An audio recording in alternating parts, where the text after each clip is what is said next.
I'm Ashton Addison from Blockwest Capital for Investment Pitch Media and the Crypto Coin Show. And today on Blockchain Interviews, we have Jon Trask, the founder and CEO of Dimitra.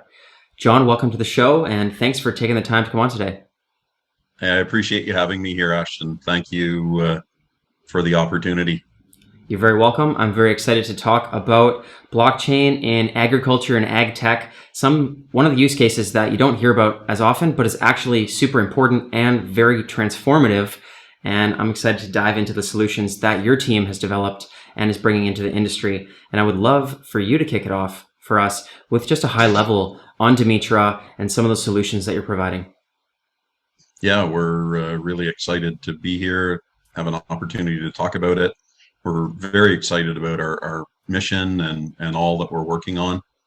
About a year and a half ago, I started up Dimitra, and we've been growing very quickly since.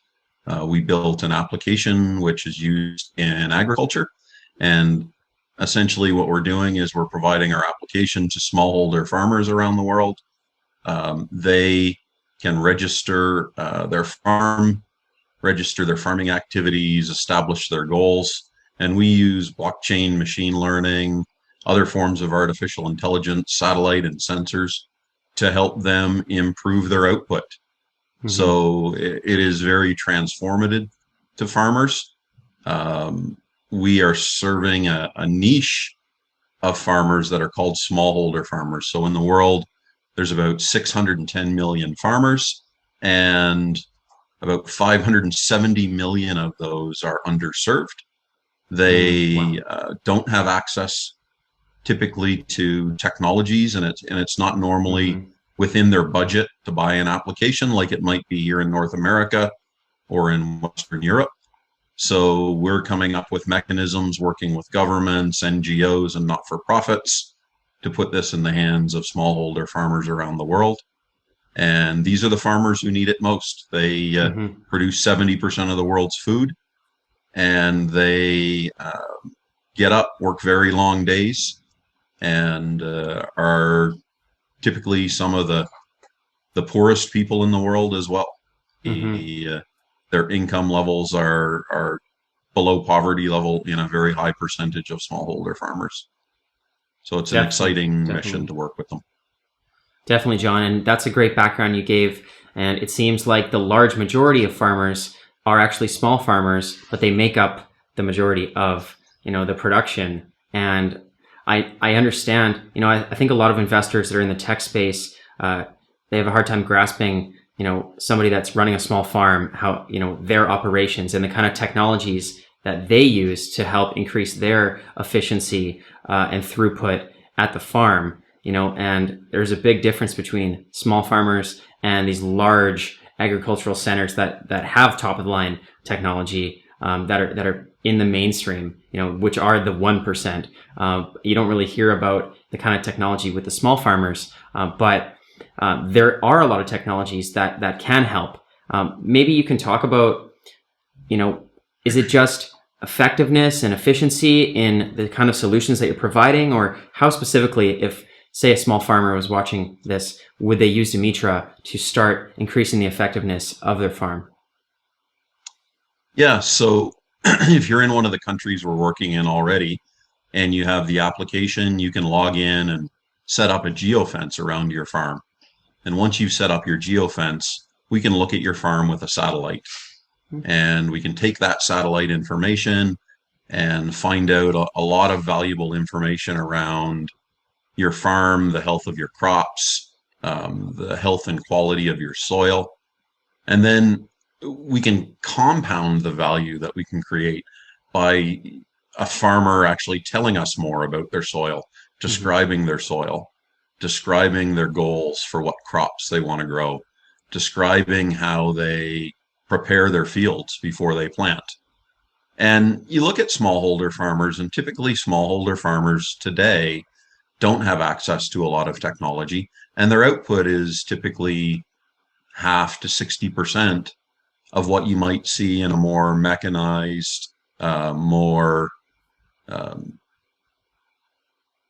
farm that potentially is in North America or Western Europe, that has access to other technologies and other information.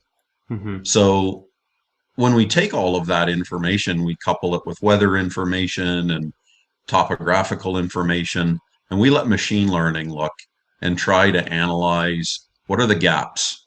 Do you not have enough of a certain nutrient in the soil? Mm-hmm. Are you is there a better way to prepare your soil? Should be you be using different fertilizers? And taking that information, we can increase the output by 20 or 30%. Now, the interesting thing in that equation is typically a smallholder farmer eats or consumes about 70% or 80% of what they produce, and only 20% goes to market. Wow. And that additional 20% increase in productivity can actually double the income of a smallholder farmer. So now you're taking a smallholder farmer and you're changing the poverty equation. Mm-hmm. You're creating new wealth for them that they can apply to further enhance their farm or provide for their family. So lots of great benefits from a smallholder farmer perspective. And you know, we look at the smallholder farmers in other ways, and a lot of smallholder farmers in the world have been adopting cell phones in the last 3 to 5 years.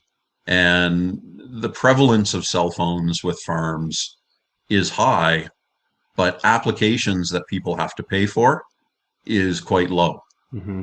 So we are looking for ways to provide the application to the farmer for free, and then the outcomes that occur of the increased productivity can help from a government perspective. So the governments are quite welcoming from the perspective of helping the farmers in their nations. And then the other people we work with is farm associations. So if you're part of the poultry association or the corn association or a local farm association, we like working with associations because they can help bridge some of the training gaps. Mm-hmm. So it's all been great. We've been growing by leaps and bounds. We've got over 1 million users and about contracts signed for about 18 million users. Wow. So loads of growth where we've got 5 project teams right now working on implementing in 5 different areas in the world and expanding the functionality to add new features. We started initially with about 13 modules. We've got a roadmap of about 40 modules of technology that we want. So Mm-hmm. over the next few years, we'll continue to expand the features. For example, right now we're doing one on cattle genetics to help breeders breed healthier animals and reduce some of the challenges that they have just Mm-hmm. by managed breeding programs. Incredible, John. And I can't believe those numbers there you mentioned. Only 20% of the output is actually being sold, and really they're just living off their own land. So to be able to have a 20% increase in efficiency, you're actually doubling output. I saw that Dimitras also focused on the UN Sustainable Development Goals, and they were recently talking about the poverty line, how they're trying to get people over to be able to earn $1 or $2 a day to keep them over the global poverty line, and those numbers really are sort of out of date and need to be doubled or even tripled to sort of more sustainably live on $5 a day maybe. So to increase the output by double is obviously going to be hugely impactful for these areas. And you mentioned there you have a bunch of contracts already.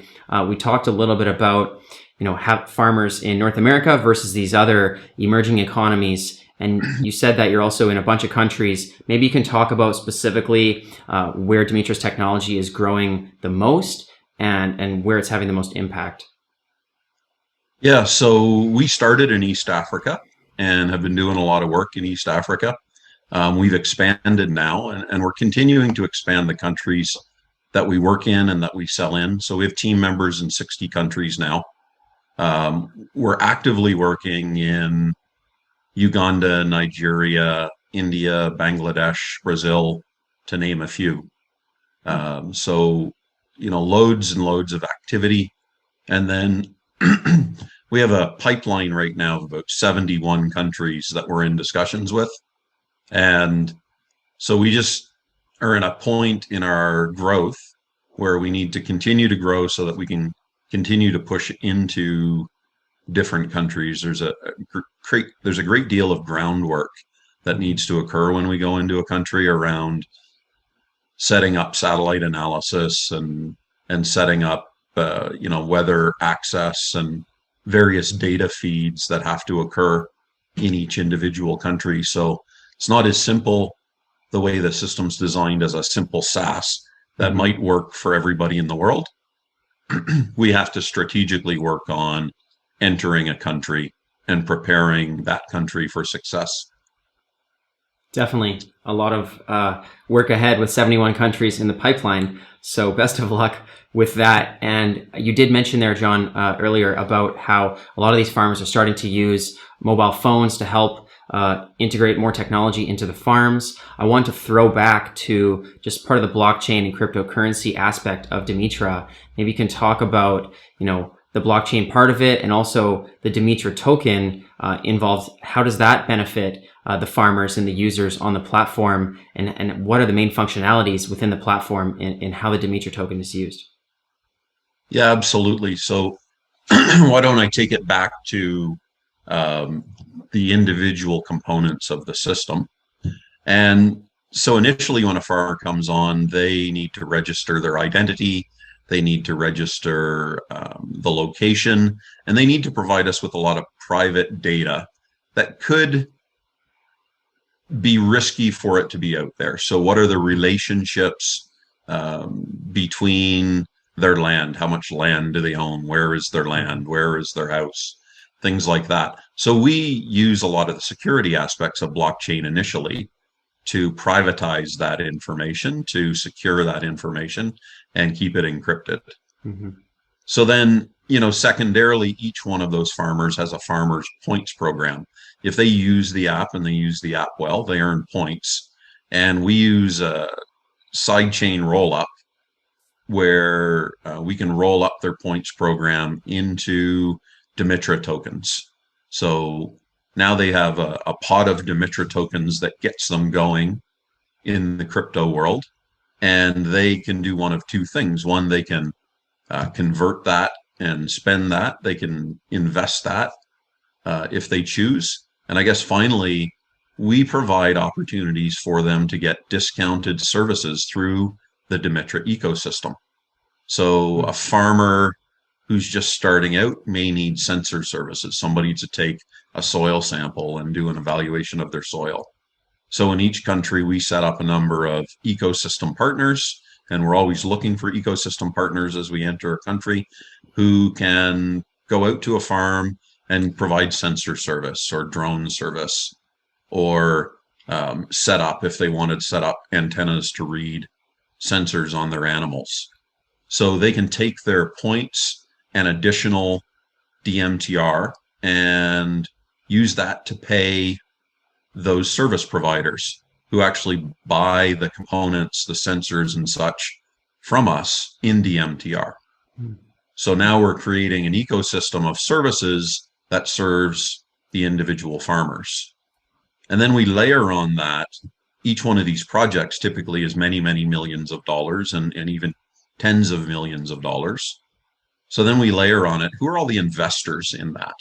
And how do they invest and transfer wealth between themselves and farmers? And so we have input providers who provide seeds and fertilizer. We have governments, we have not-for-profits, we have universities that come out, and they all need funding. So what we're trying to do is we're creating an ecosystem where if we invest a Dimitra token in a project, that we go and find 2 or 3 or 4 other partners who are also willing to invest a Dimitra token in a project.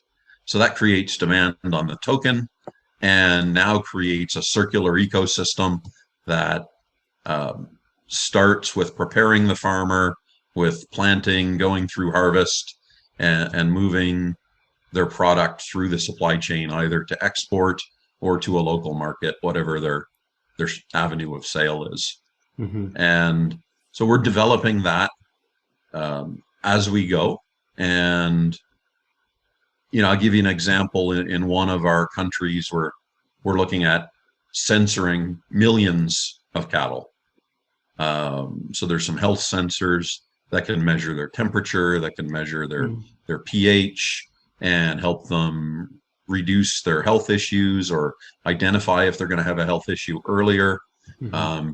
Helps reduce antibiotic use, because now they don't have to blanket antibiotic every animal. Mm-hmm. And so what we're doing with that is, we need in this country thousands of people to go around and put sensors on cattle. So we sell the sensors to those local sensor specialists. They go out to the farms, they sensor the cows, they set up an antenna on the farm to read the sensors and connect that to the internet on the farm. And all of that ecosystem is paid for by tokens. Wow. Very cool. So it's pretty exciting what's happening, and farmers moving into tech is really making this happen. They get the benefit of the increased output, or the improved animal health, or reduction in antibiotics, or reduction in pesticides, and at the same time are creating a new economy within their country, and new higher tech jobs. In this one country, we're probably looking at creating over 1,000 jobs just to work on the Dimitra platform and within the ecosystem. Mm-hmm. That's great to hear, Jon. And we don't have a lot of time left. You did mention you have a lot of great things coming up with the amount of contracts and countries, and also in the technology. Maybe you can briefly give a major roadmap of what are the biggest things that your team is looking to roll out into the platform as you continue to grow between now and in the next few months. Yeah, so I would say in the next 6 months, there's a couple big projects. One of them is the rollout of the Farmer Points program on that side chain. So we're hoping to have that out by year end. We have a animal genetics contract that is rolling out. The genetics platform is rolling out at Christmas time. We're working on our SaaS model and looking to have that out early in 2022. And then we've got some major expansion going on. Got a project in India right now, which might be the largest soil remediation project in the world. So we're actually working on satellite analysis of the soil of 1.3 million farms. And then we're coupling that with a couple thousand people to go out and start censoring the soil in those areas. And the goal is to build a process that we can take a snapshot of a farm and give the farmers advice on how to remediate their soil and bring back the biodiversity in the soil, and increase the organic content in the soil, which essentially creates a carbon capture. So, has an impact on global warming and an impact on their output at the same time. And we have lots of soil problems in the world. So, we see how we can help. I think 30% of the world's soil has been degraded or is gone over the last 100 years, the way we farmed. So in this project in India, we're working on setting up sustainable methods of farming so that each individual farmer actually improves their soil quality every year, as opposed to degrading their soil quality. And that'll help in a lot of areas like fresh water usage and reduced carbon impact on global warming, plus the benefits on the financial side for the farmer, poverty reduction, hunger reduction. So it's just amazing what you can accomplish in farming. And, farming is becoming more and more necessary. The world is growing. We need to double our production by 2050 in order to feed the world. and the demand for healthier food is increasing. So, dependencies more on vegetables and fruits and quality cuts of meats and alternatives to meats and alternative lifestyles and organic. Those are all prevalent in the world and becoming more and more important globally.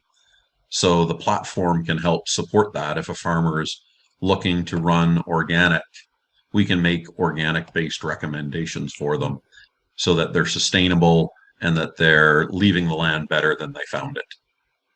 Wow. Great, Jon. All good things, regenerating the Earth's soil and stopping global warming. Another, little tick in the box in helping little farmers get access to technology and, growing their output. So amazing work that your team is doing. For the viewers and for the farmers, investors, anybody else that's interested in learning more about Dimitra, what's the best way for them to learn more and get involved in the project? Yeah, absolutely. You can find everything on demitra.io. So there's information about the token there. There's information about the application, and there's dozens of news articles, and actually you can look at who all the team members are and the countries that we're in. So lots of interesting information. If you're looking for more than that, there's contact info on the website, and please feel free to reach out to myself or any of the regional directors. All of their email addresses are on the website. Sounds great, Jon. I will leave those links in the description box below as well. All the best growing Dimitra in the coming months, and I'm sure we'll talk again soon. So let's follow up in the near future. Perfect. Thanks, Ashton. Good. Glad to be here. Take care.